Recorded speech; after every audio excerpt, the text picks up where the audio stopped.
विश्रामगृहांवर कोट्यावधींचा खर्च कशासाठी? Golf club येथील नव्या विश्रामगृहावरून प्रश्नचिन्ह. नाशिकमधील गोल्फ क्लब परिसरात नव्या शासकीय विश्रामगृहाच्या उभारणीवर होणाऱ्या कोट्यावधी रुपयांच्या खर्चाबाबत विविध स्तरातून प्रश्न उपस्थित केले जात आहेत.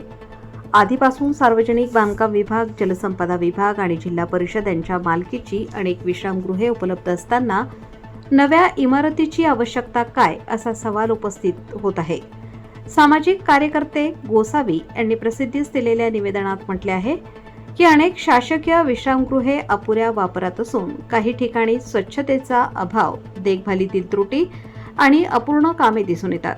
अशा परिस्थितीत नवीन विश्रामगृह उभारण्यासाठी मोठा निधी खर्च करणे योग्य आहे का, याची चौकशी व्हावी, अशी मागणी त्यांनी केली आहे.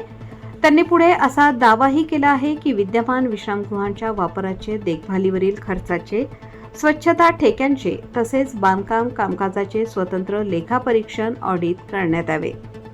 आतापर्यंत शासकीय कामासाठी आणि इतर कारणांसाठी विश्रामगृहांचा किती वापर झाला याचीही माहिती सार्वजनिक करण्यात यावी, अशी मागणी त्यांनी केली.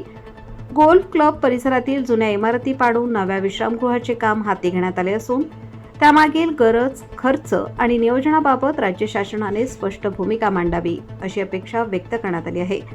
या संदर्भात मुख्यमंत्री, दोन्ही उपमुख्यमंत्री, सार्वजनिक बांधकाम विभाग तसेच संबंधित प्रशासकीय अधिकाऱ्यांनी नागरिकांच्या प्रश्नांची उत्तरे द्यावीत आणि संपूर्ण प्रकरणाची पारदर्शक चौकशी करावी, अशी मागणीही करण्यात आली आहे. दरम्यान या सर्व आरोपांबाबत संबंधित शासकीय विभाग किंवा शासनाची अधिकृत प्रतिक्रिया अद्याप उपलब्ध झालेली नाही. ती प्राप्त झाल्यानंतर वृत्त अद्ययावत करण्यात येईल.